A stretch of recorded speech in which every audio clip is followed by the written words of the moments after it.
Eh ben, que de belles, vraiment un très très beau parcours et plein d'étapes supplémentaires. Et donc, je suis très heureux d'avoir attendu, d'avoir reporté, repoussé, d'avoir eu des péripéties pour enregistrer ce bon moment. Voilà, t'as fait vraiment beaucoup de chemin, traversé beaucoup d'étapes. Il y en a d'autres C'est devant, mais le plus dur reste à faire. Ouais. mais c'est très très riche déjà pour toute l'équipe, tout le secteur. On va passer maintenant aux petites questions, on va dire de fin de conversation. Si tu avais la possibilité de prendre un café avec Mhm. ou un verre avec n'importe qui sur Terre, présent ou plus présent, qui choisirais-tu? Ah, c'est dur comme question. J'ai tellement de personnes qui me viennent en tête là. Je dirais Alain Damasio, qui est un écrivain de SF français qui me fascine, qui a écrit l'un des bouquins qui m'a le plus fasciné, La Horde du Contrevent, dont je parle et reparle à volo, qui est un mec passionnant, passionné, brillant, un peu fou. J'adore. Ouais, j'aimerais vraiment me faire une bouffe avec lui. Super, je mettrai tout évidemment toutes les notes. Si tu pouvais découvrir une culture ou un pays, euh, tu tu te dirigerais vers Le Japon. le Japon. Ok. Ouais, j'ai beaucoup voyagé, je suis ultra fan de manga et j'ai jamais eu la chance d'aller au Japon. Ok. J'aimerais bien. J'ai décidé de beaucoup moins prendre l'avion, donc et peut-être que je m'autoriserais cette En cargo oui, ou en train, ou j'en ou sais en train, tout un petit traversé. transsibérien. Ouais, on verra. Mais en tout cas, j'ai Une rêverais aventure d'aller. dans l'aventure. C'est Ok. vraiment un rêve d'aller passer 3 semaines au Japon. Vraiment un objectif. Et Au, puis mom- ma femme est alignée avec cet objectif-là, donc il y a certainement. Au moment où les cerisiers sont en fleurs. Ouais, c'est clair. Laura a eu la chance d'y aller. Elle a escaladé le mont Fuji aussi. Ah, génial. Exceptionnel. Ouais, ça c'est mon rêve. Moi, je fais beaucoup de montagnes aussi, donc si je peux cumuler les deux, ce serait génial. Tu nous as partagé donc 2 livres. Si tu avais une ressource, livre ou podcast ou film ou expo, c'est en lien avec ce qu'on a partagé aujourd'hui. Est-ce que tu pourrais nous faire une petite sélection? Ouais, alors j'utilise énormément de ressources différentes. En audio, je suis très audible pour les bouquins, notamment les bouquins de boulot Ok.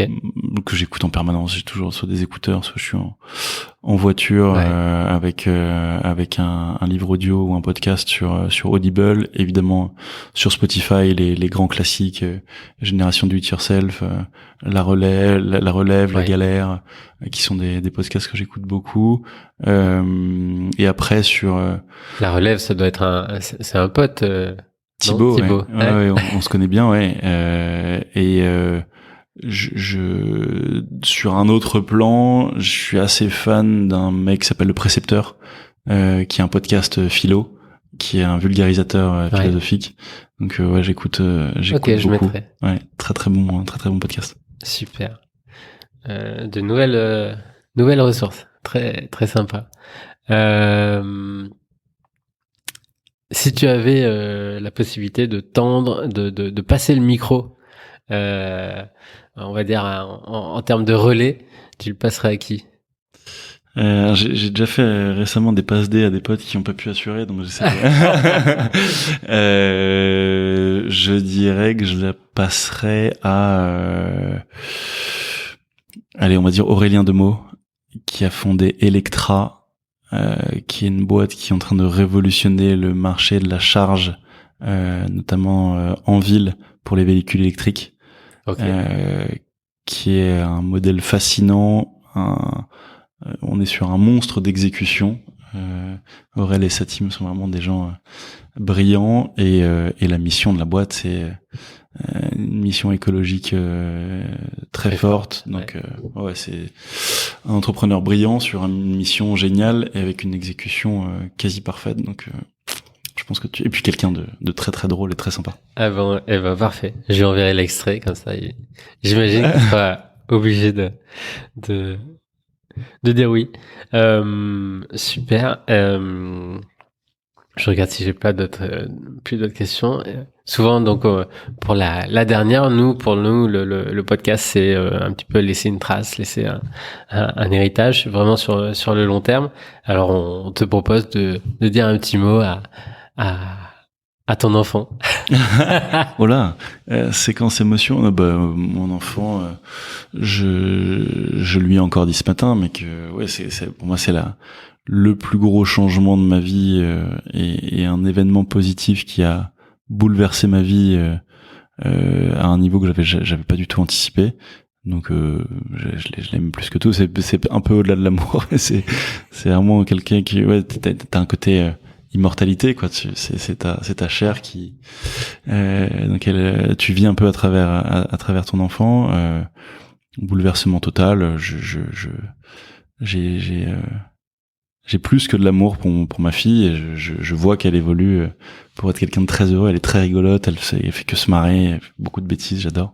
Donc c'est un bonheur absolu et quotidien de voir ma fille évoluer, grandir. Ça va juste un tout petit peu trop vite. Comme tout. Exactement. Un grand merci Alexandre. Merci à toi. J'invite tout le monde du coup à aller voir toutes les notes en description et puis à s'intéresser parce que où que vous soyez maintenant en France, bientôt vous allez voir des cleaners et la possibilité de leur dire bonjour, de les saluer. C'est l'objectif. C'est le début de la valorisation. Un grand merci. Merci à toi, Gaël.